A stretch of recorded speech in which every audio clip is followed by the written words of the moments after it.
Okay, so time for the second light in my search for a new light. And today we're talking about the Nanlite Forza 300 light. Now this light is probably, in the lights that I'm testing out, the most comparable to the last one that I tested, which was the Godox M300D. All right, so let's get into this video and see what I think about this light. I like it. Okay guys, thanks for hanging out. Hit that thumbs up button down there, hit that subscribe button while you're down there as well. And actually, no, I got more to this video. So let's keep watching. So honestly, there's not a whole lot special about this light. Like the Godox, it's just a good, solid, powerful light. It does have a couple effects. You can run it off a battery. Other than that, not a whole lot special about this light. It has a Bowens mount, which is pretty standard for these lights, so all your accessories from, say, your Aputure 120D fit right on the new light head. I do like the control box mounting mechanism. It easily mounts to any stand really quickly. One of the things I really like about this is it does have locking connections from the control box up to the light, so it's unlikely that you're gonna tug that cable right out and have to, you know, plug it back in. The locking handles on the side to adjust the tilt on the light, they're not my favorite, but they do lock down pretty solidly. So there's no sag like my big softbox that I use. I always have trouble with my Aputure tightening it, and it always sags a little. This, I've had no problem with it. And just as a reference, here's my 120D versus the Forza 300. Now my Aputure light, I run at about 86%. And then on this Nanlite, I'm running about 20%. Now it's a decently bright light, definitely brighter than my Aputure 120D, which is what I'm looking for. So this is a daylight balanced light. It's claimed to be about 5,600 Kelvin. It came in on an average about 5,400 Kelvin, so pretty close. Now if the fan noise on this one is a problem, you can turn the fan off, although that does dim the light. It also comes with a pretty nice case. Things I dislike about it, maybe like aren't my favorite about this light. The control box, it's large. It's very, very large. It seems unnecessarily large. On the flip side, the light head is pretty small.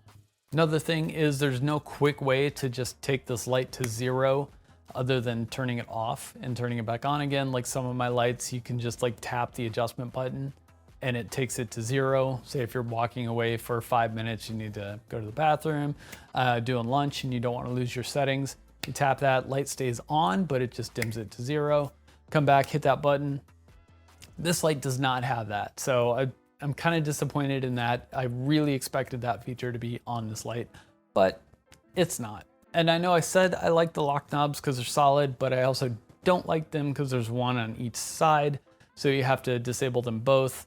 If the light's up really high, and sometimes you gotta like hold the light and then unlock it and then adjust it and then lock it back down. That makes it harder to do that with a lock handle on each side. I do wish it had the big, just like grab handle like the Godox did. That's nice, that's easy to use, and it locks well. As I have the other Nanlite, let's swap that real quick. There, that's the Forza light. I just realized I forgot to switch it out for this video. Ha, silly me. Anyway, the locking handles, they are not my favorite. They do lock solidly, but I don't like that there's one on each side that you have to undo. Another dislike about this is, yes, you can run it on battery power, but you need 2 V-mount batteries to run it. So something to be aware of. I say that a lot, something to be aware of. It's not, I don't love it, I don't hate it, it's just something to be aware of. So is this light worth it? You ask, is it worth it?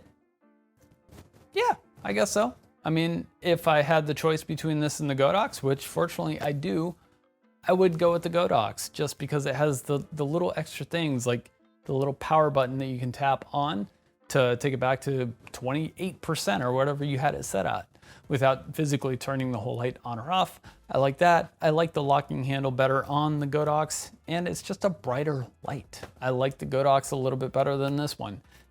If this one was the only one available, I'd be happy with it. I like the light. I don't love the light. I hope I like it, I don't love it. If I had my choice, like I said, I'd go with the Godox. The effects are cool.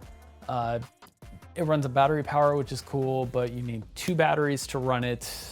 All right, guys, well, that's what I have for you today on this Nanlite Forza 300. All right, so if you guys found this video useful, helpful, informative, anything like that, go ahead and give me that thumbs up button down there. Hit that subscribe button while you're down there, and I will see you guys next time.